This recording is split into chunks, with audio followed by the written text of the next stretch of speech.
after 6 months, I was just like, I don't care, just go for it, see what happens, don't worry about making mistakes. And that is where I learned the language within the first 6 months. I mean, welcome to English with Lewis. Let's go! Hello everybody and welcome back once again to English with Lewis. And today, as you can see, I have a special guest, Rob.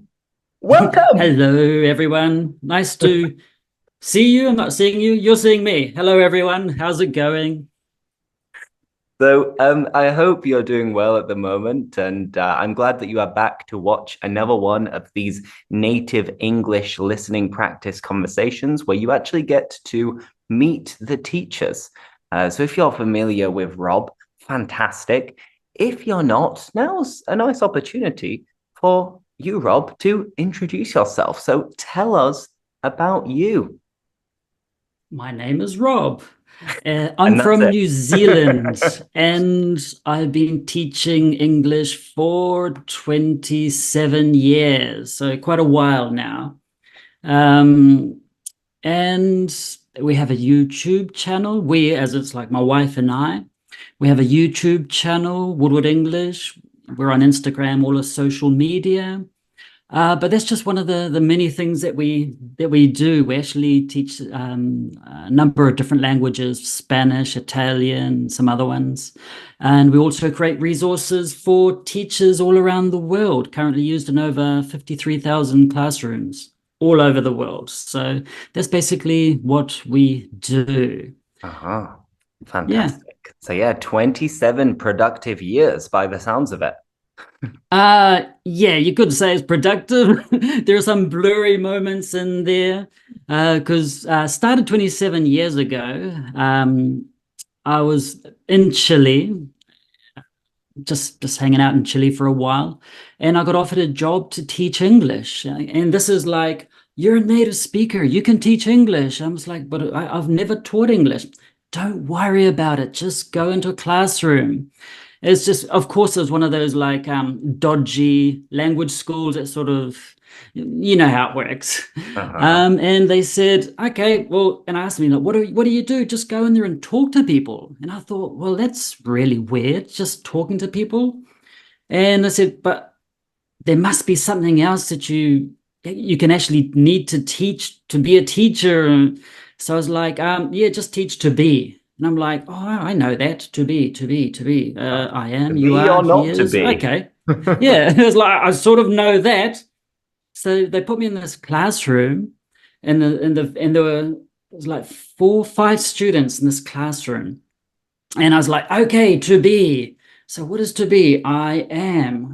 What do I do? Do an example. I am a teacher. You are eliciting information. I didn't know it was eliciting. I was like, come on, speak to me, student. And then I just went, okay, what else is there? There's he is a it's just totally winging it. He's a doing the airplane motion, our pilot, and it just went on from there.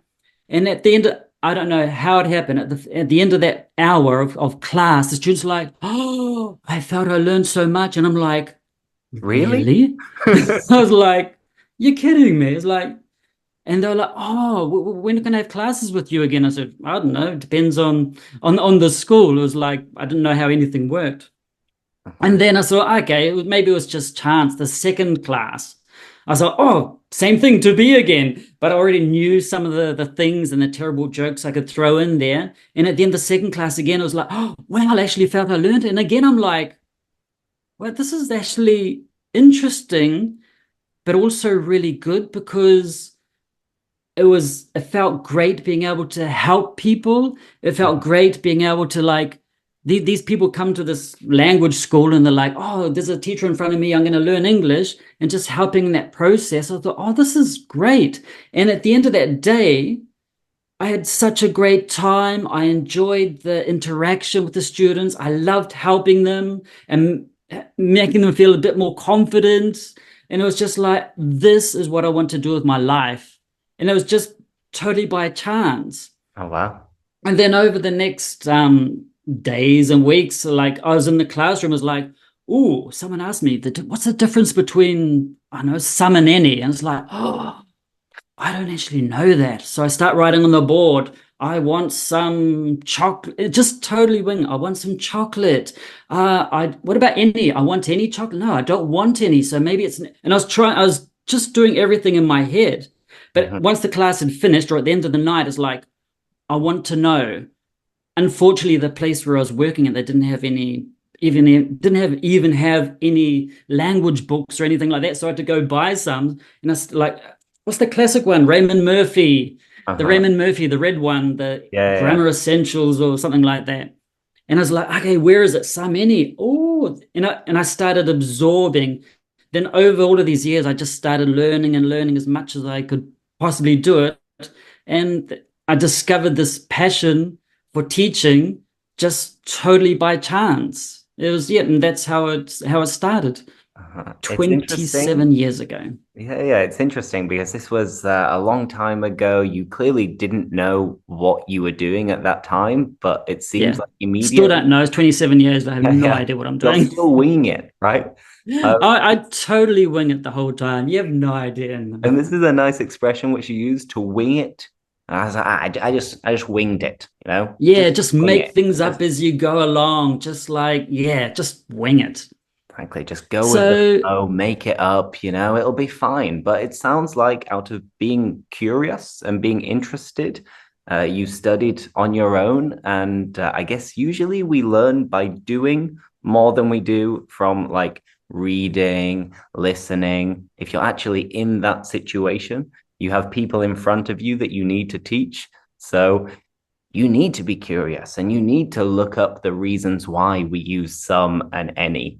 And it seems exactly. like it And I, works. I love learning anyway. So just love learning. So for me, it was just like trying to absorb as much. And I quite enjoyed it when a student would challenge me. They'd be like, and not like I'm going to challenge you, no, but like they'd ask me something like, I don't know, do you use this and that? I'm like, and just my brain, it's like those, what are those memes? Like Yeah, yeah. all of these Got things like in algebra front of flying you. at you. Yeah, the algebra and everything's just, yeah. And that's how it was.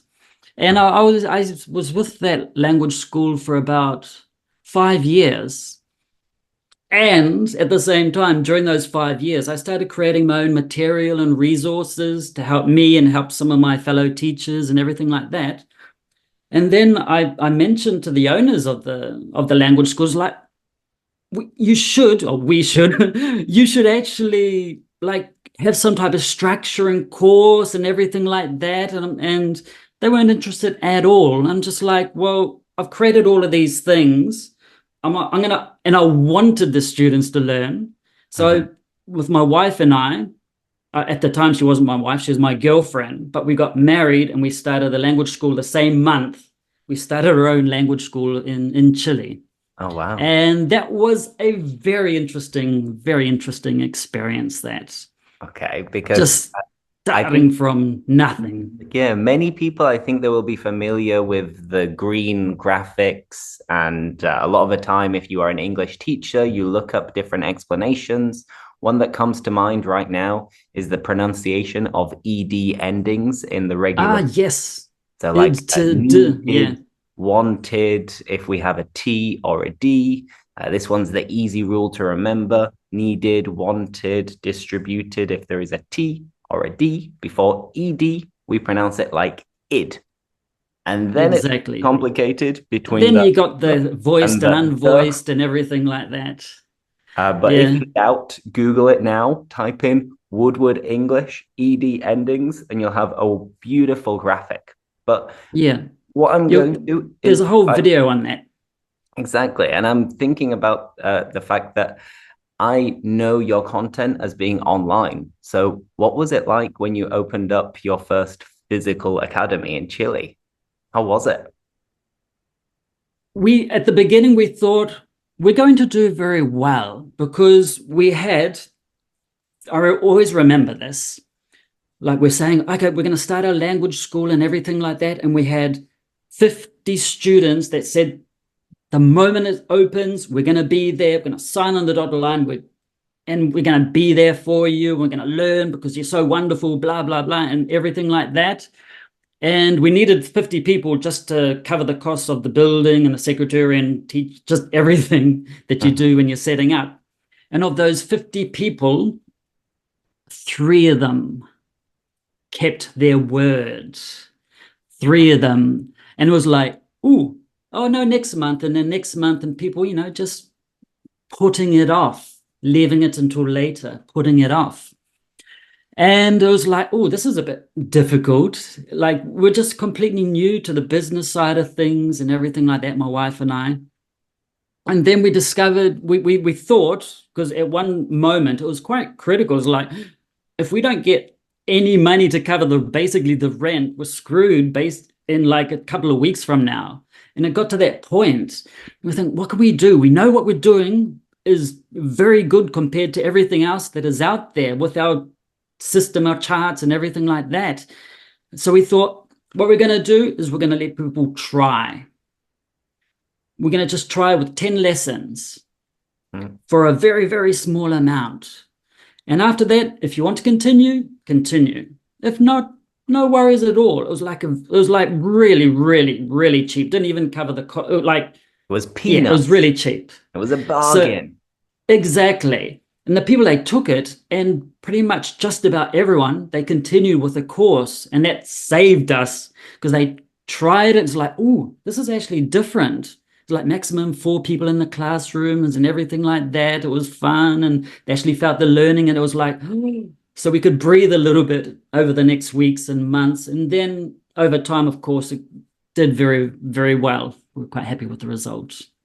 Perfect. But yeah, the beginning was it was scary at the beginning. And you just learn a lot, just throwing yourself into the deep end, just throwing yourself into the business side of things. But it was an amazing experience. We met so many people. We had so many wonderful experiences with our students, especially when we were first starting, because my wife and I were there pretty much from 7 in the morning until 10 at night.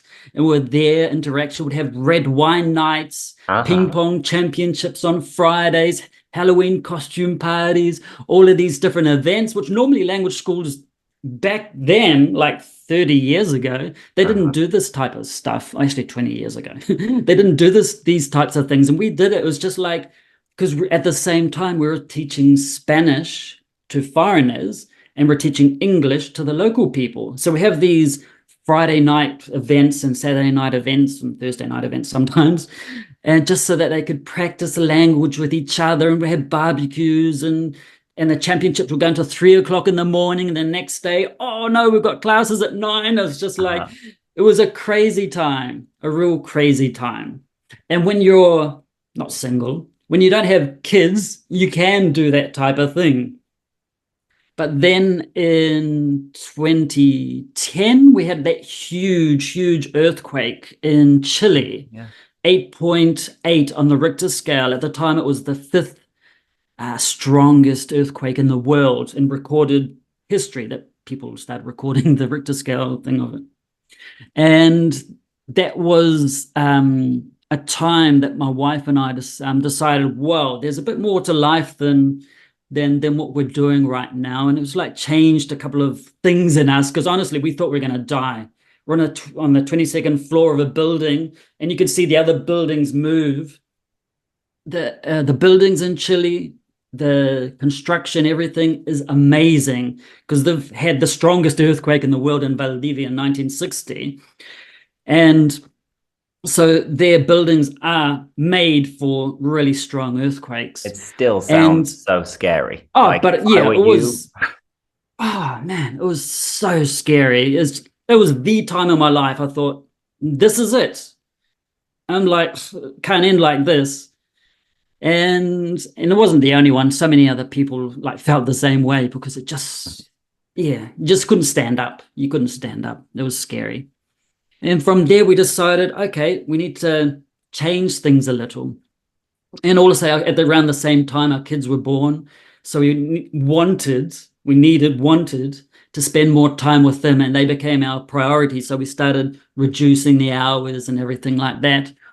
But what sort of the reason that we could change what we're doing as a language school, because back in 2003, like just about a year after or a few months after we started, one of our students learning Portuguese, he says, "Oh, you don't have a website."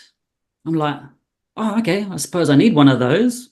"Yeah, you do. I'll show you how to do it." "Really? Okay." And he showed me like some real basic, how to create a basic page, put it up online.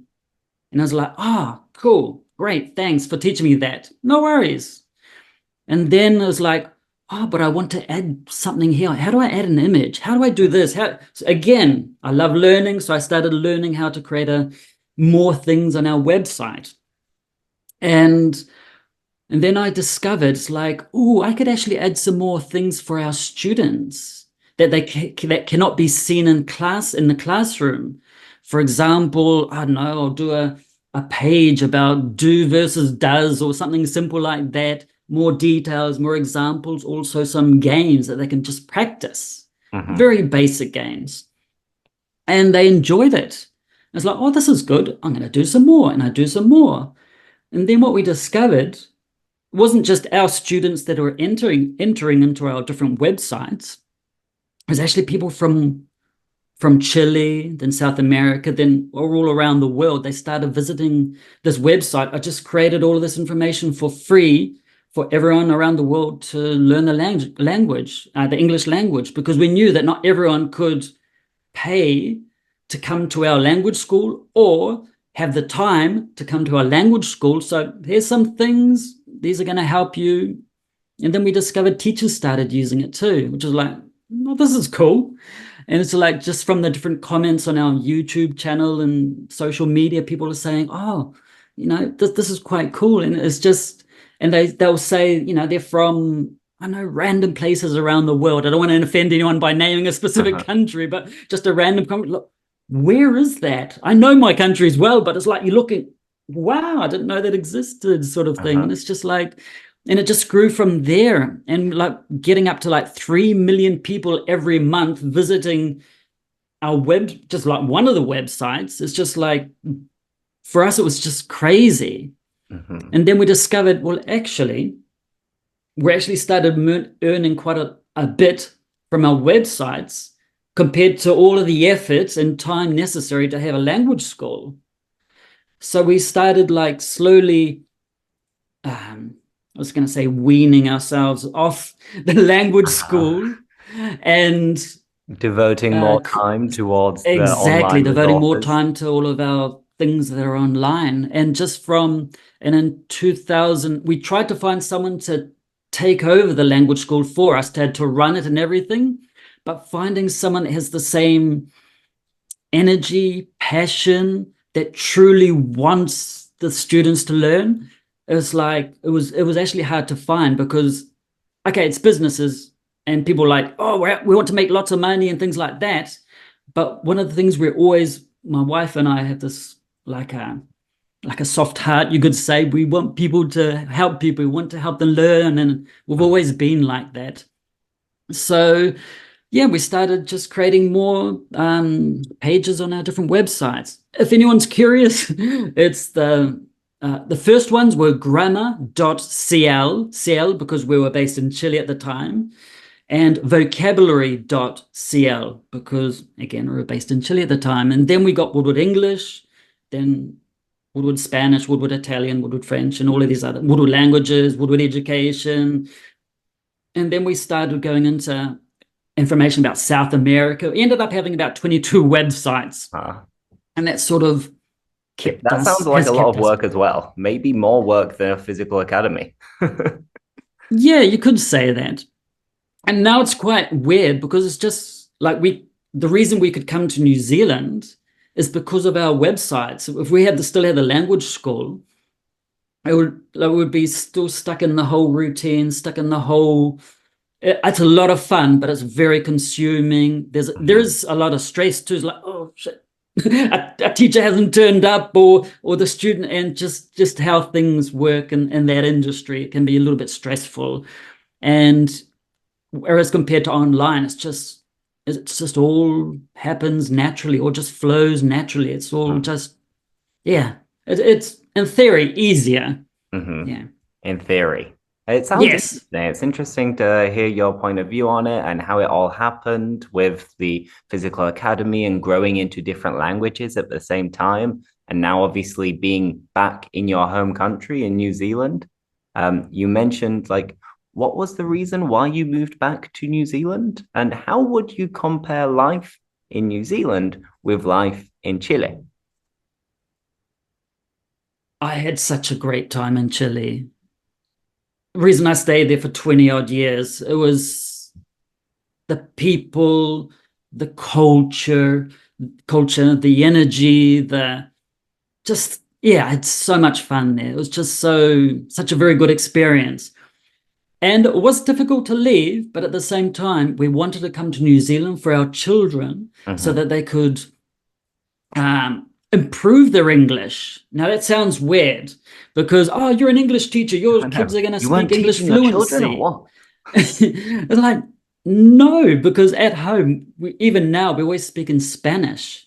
Of course, they do know like the odd commands and like instructions and things. But like for me, I'm not going to teach them, I don't know, I get geography, yes, physics or some other random topic that they will learn at school, or like algebra in English, and there's a lot of vocabulary and expressions and things that I will not be able to teach, not because mainly because I don't know, or maybe because I've never done it before.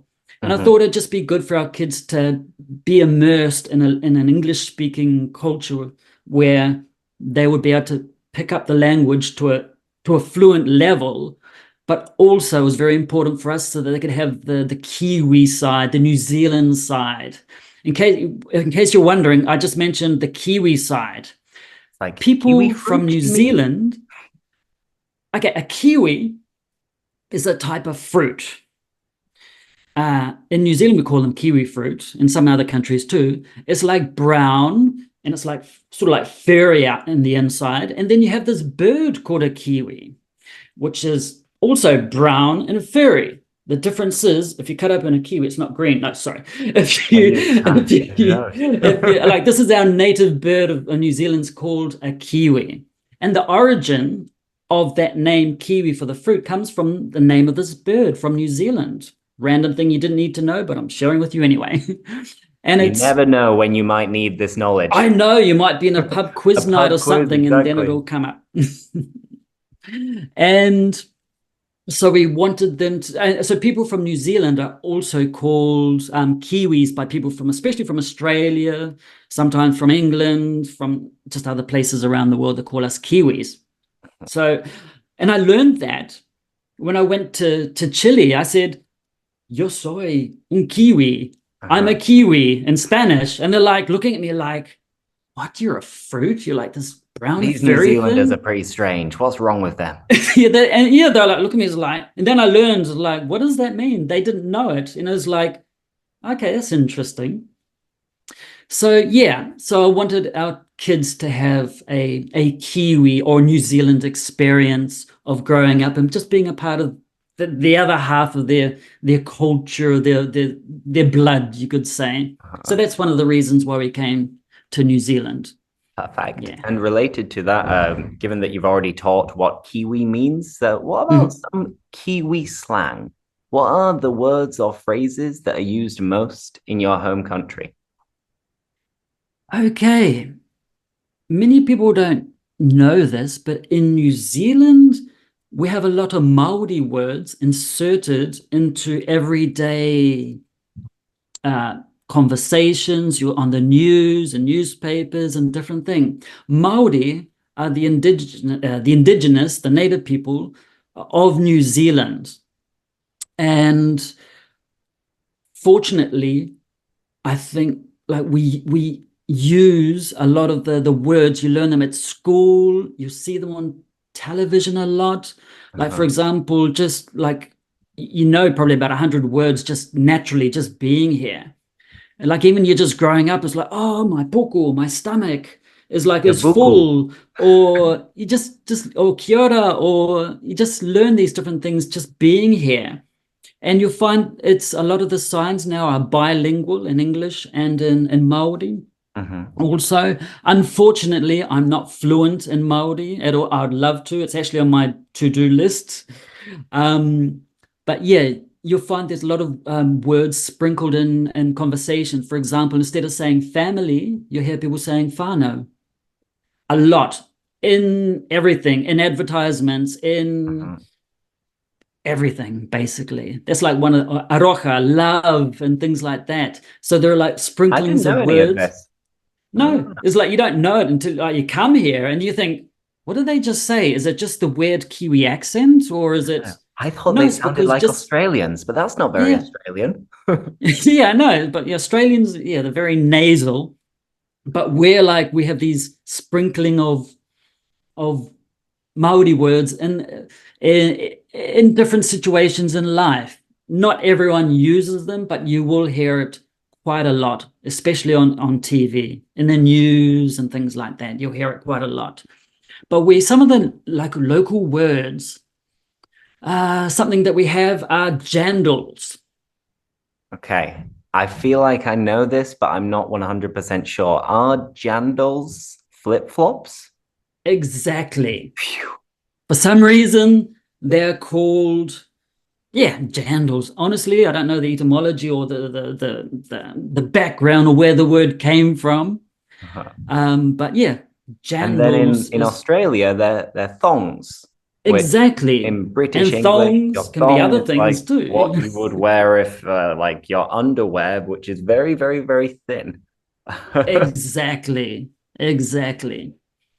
What other words do we have here? Just off the top of my head, Uh-huh. I can't think of any right now. Yeah. Like once we finish, I'll probably remember. But yeah, Whenever they come up, feel free to introduce them. But that's one of them. Jandals in yeah. Kiwi English, New Zealand English would be flip-flops in British English, and thongs in Australian English. And it's interesting at the beginning of our conversation, you use the word dodgy, which I always think of dodgy being very, very English. And if something or someone is dodgy, maybe it's a bit suspicious, strange, unreliable.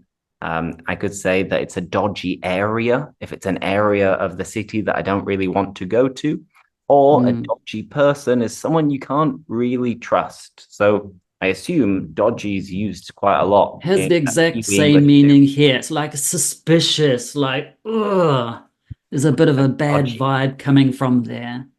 Perfect. Yeah. So, related to learning English and New Zealand, for anyone watching this who is maybe considering moving to New Zealand to study or to work for a year, would you recommend it? I am totally unbiased, but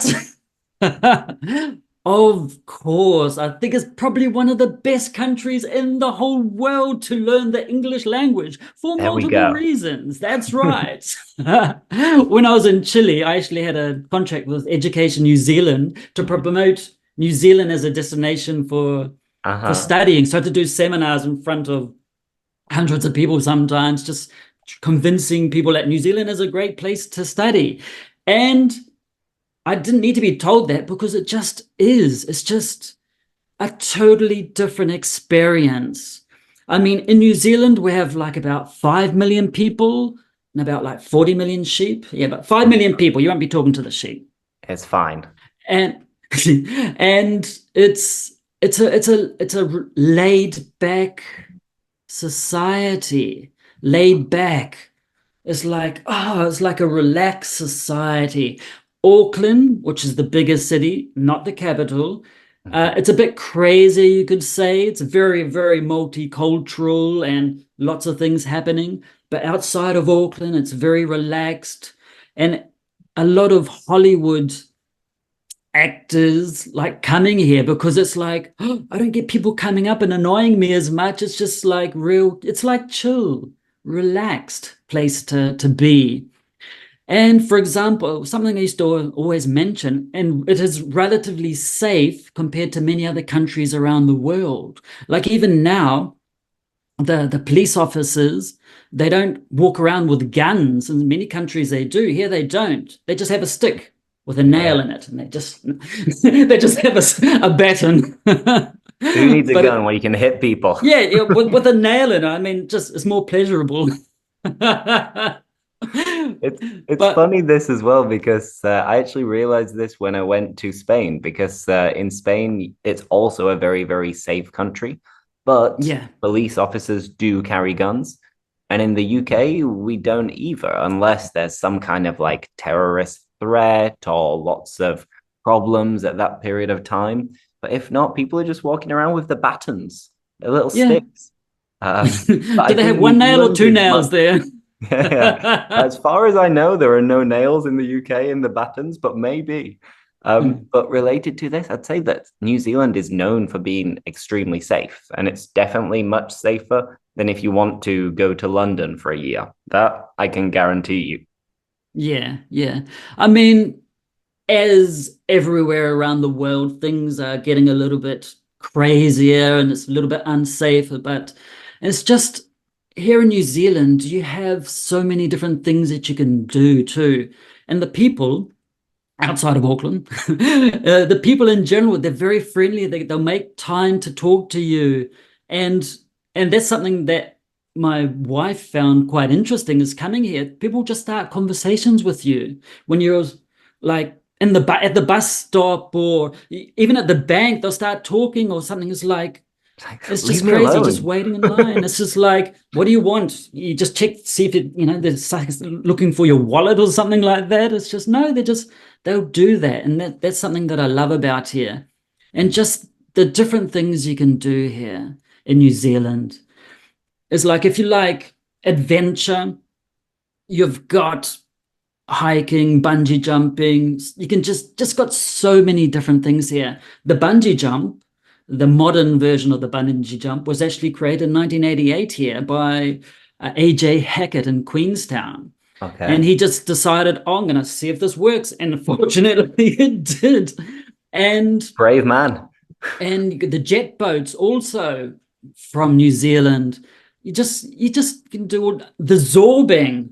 Okay, zorbing you probably never heard of, most of you. It's basically you put inside a big inflatable ball. You go Uh-huh. into the middle of it, and then they just push you down a hill. So much fun. Great. So you can You just tell got that the Kiwis are maybe a little bit I don't want to say crazy. crazy. I don't want to say crazy. But Yeah. maybe We're they not like crazy, the are we? thrill No, we're of not. life. Shh, shut up. Yeah, exactly. It's just adventurous, just very sporty too. If you love sport, New Zealand's a place for that too. You just got so many different opportunities or things you can do in the sports area. But yeah, definitely I would recommend New Zealand as a place to learn not just English, but going to universities here and things like that. It's just a great place, and you'll have unforgettable memories, running away from policemen with sticks and Exactly with nails in that them. crazy, crazy sticks with nails in them. Exactly. But Yeah. no, it sounds great. Like I have personally never been to New Zealand, but I have been to Australia and I was there for a year. And I remember at the end of that time, I didn't have a lot of money left. So Mm. I was thinking, all right, where can I go to be able to make my money last the longest? So I chose to go to Indonesia, Mm. Malaysia, Thailand, Yeah. which allowed me to live on my savings for a few months. And when I was working it out, if I went to New Zealand, I would have maybe had 2 weeks worth of traveling. Uh, Yeah. is it true that New Zealand is a very expensive place to live? To live at the moment, it is quite expensive to live, but I've been hearing that about lots of places around the world. Just the cost of living has Yeah. increased considerably everywhere, and New Zealand is obviously thrown into that too. But one of the benefits of, for example, should I study in Australia or study in New Zealand?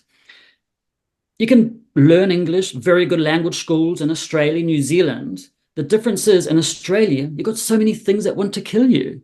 Spiders, sharks, everything wants to kill you, basically. Yeah. In New Zealand, we don't have any. We've got Jellyfish. like one poisonous spider that lives up in the middle of the bush, in the forest, hidden under.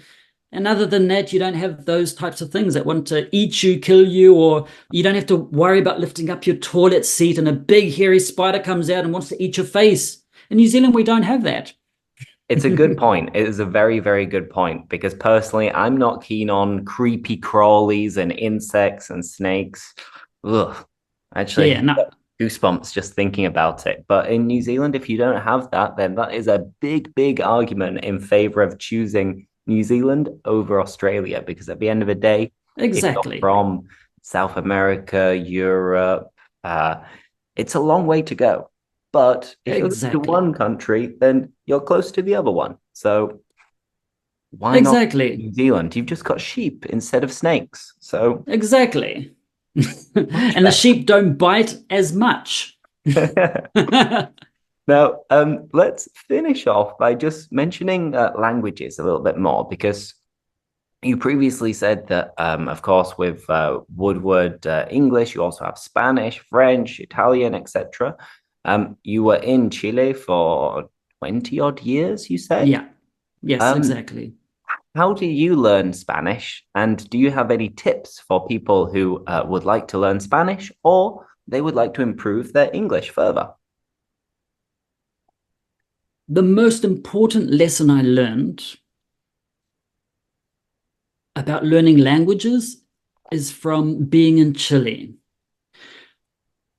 When I first went to Chile, the first time I went to Chile, I was there for a year. The first time I went to Chile, I said, I'm going to learn Spanish. Being in a Spanish-speaking country, I should be able to pick it up without a problem. So I was there in Chile, and a month passed by, and I was like, still couldn't speak Spanish. 2 months went by, and I was like, but I was there. I was like reading like the newspaper, like trying to, with a dictionary, looking at the newspaper headings and trying to understand it, trying to listen to conversations and everything like that. But after 3 months, I still could only say a couple of basic phrases and sentences. And I thought, that is weird. Why? And then I realized it's because I didn't try to use the language. It was a very passive consuming English, Spanish, consuming, just trying to listen, watching TV, just consuming it. But I would never try and use it because many people don't believe this. I'm a very shy person. So for me to actually start a conversation with someone who's like, I just prefer to shrivel up into like a raisin or something like that. That's how I was back then. And then I discovered, oh, okay, so I've been here for 3 months and I still haven't learned Spanish. Like, I consider myself intelligent. I was like, but why haven't I learned the language?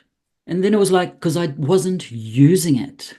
So because I was like waiting for that perfect moment when I knew more to be able to use Spanish. But I just wanted to know a bit more before I could try and use it. But that more never happens. So what I started doing is like, okay, I'm just going to say things, and it doesn't matter if it comes out backwards or upside down or wrong. And that is when I started learning Spanish the most, because that is when I discovered what I needed to work on. I want, how do I say ice cream in Spanish? Or like I didn't know. So I'd look for it. I'd try and find it. Helado. Great. Quiero un helado. And it was like, okay, next time. Oh, what was it? I forgot it. It was helado. And so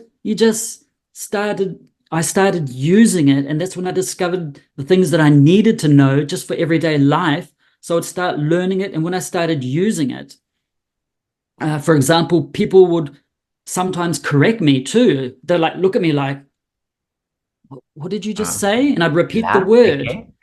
Yeah, it was like, yeah. And it was like, and I'd say, and they'd like say the correct version. I'm like, ooh, so that's how you say, I'll remember it next time and I'll forget it next time. Another person would correct me. And then over time, so I learned the language in the next basically 6 months after the first 3 months, not learning a thing. Then after 6 months, I was just like, I don't care, just go for it, see what happens, don't worry about making mistakes.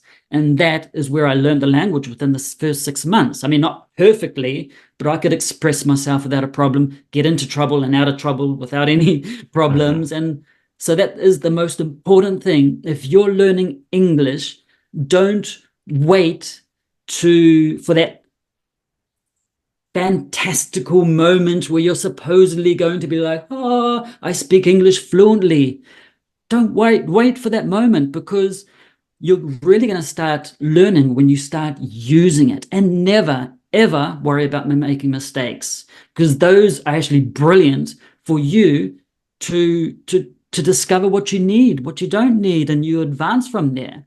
And if you start just making mistakes and going for it, your level of English will start improving tremendously. So that's probably been my number one tip about learning a language. Just go for it. Don't be shy. Don't be afraid. Just do it. Perfect, Rob. I 100% agree because I think it's very easy, in particular nowadays, to consume lots of things and to learn Exactly. passively, which of course is easier. I spend a lot more time passively learning French than I do actually using it, but this is also what's holding me back. And we shouldn't be waiting for the perfect moment, as you said, to practice for language. You just need to also jump in at the deep end, which we mentioned earlier. Just, Exactly. you will sink or swim. And Exactly. making mistakes, you will discover what you need to practice, what you need to improve, and people will usually correct you. And even if they don't, you'll find out if they understood you or not. And it'll give you this kind of reality check of knowing how urgent it is for you to improve your language and how much time and effort you need to put in. So basically, don't wait for the perfect moment. Put yourself into a situation where you need to speak English, whether that's online with a teacher or with a friend or just signing up at an academy. But basically, just speak, speak, speak. Because if you don't speak, then you're not going to learn. Practice makes perfect at the end of a day. Exactly. So jump in at the deep end. Exactly. Exactly. Now, hopefully, having watched this video and listened to all of this, you'll be feeling extra motivated. So now you'll just go out and start calling people and speaking English non-stop. Just dial a random number. No, don't do that. Exactly. What could go wrong? What could I possibly mean, go yeah. wrong? Well, anyway, before we call it a day, let's just recap a couple of expressions and phrases that we've used during this conversation. I mentioned jump in at the deep end, which is to put yourself in a situation that you are not really prepared for and see what happens. And imagine this is a swimming pool. You have the shallow end where you can walk, and you have the deep end where you cannot touch the bottom. So if you jump in at the deep end, you are putting yourself in a situation that you're not comfortable with. So that's one expression. And Rob, you also mentioned the expression to wing it earlier. Could you remind us? What does it mean? To wing it is like saying to make things up, to invent things as you go along. You don't have a specific plan. We're going to see what happens as the situation comes to me. When it comes to me, I'll figure it out. Figure it out. I will try and find a way to deal with that situation. Yeah, I wing it a lot. I wing it a lot. Awesome. And another one you used, which was a phrasal verb, was to put it off. Sometimes you keep putting things off. And to put Exactly. something off is to postpone something or leave it for later. We could also use the phrasal verb to push back. You keep pushing it back, putting it off, and leaving it for later. It's like procrastinating. Exactly. And last but not least, Kiwi. What does it mean? Kiwi, 3 meanings. You have the fruit, you have the native bird of New Zealand, and a person from New Zealand. They are often called Kiwis. They're New Zealanders, but New Zealanders are very long. It's easier for people to say Kiwi. Yeah. So it's a person from New Zealand. Perfect. Oh, now I'm getting a little bit peckish, a little bit hungry. I'm going to go upstairs to my flat and I might have a kiwi. Who knows? You got 3 options there. Yeah, choose wisely. Shall I go for the bird, the fruit, or the person? Awesome. But no, that's enough for today. Thank you so much, Rob, for joining. And I hope everybody you enjoyed this conversation. If so, don't forget to like the video and leave a comment if you have any more questions for Rob or myself. And then maybe we can do this again in the future. So yeah, thanks once again, Rob. And thank you for inviting me. Just so everyone knows, if you find it difficult to understand me, it was because I was speaking at a normal pace and natural speed. I wasn't trying to speak slowly or anything. So if you suddenly like, oh, I didn't understand, don't worry. The reason I do that, just to get you into the real world English. You can do it. Throw yourself in at the deep end. Also, yes. Thank you very much and see you later. See you later, everyone. Bye. Thanks for watching. Like, subscribe, and see you next time.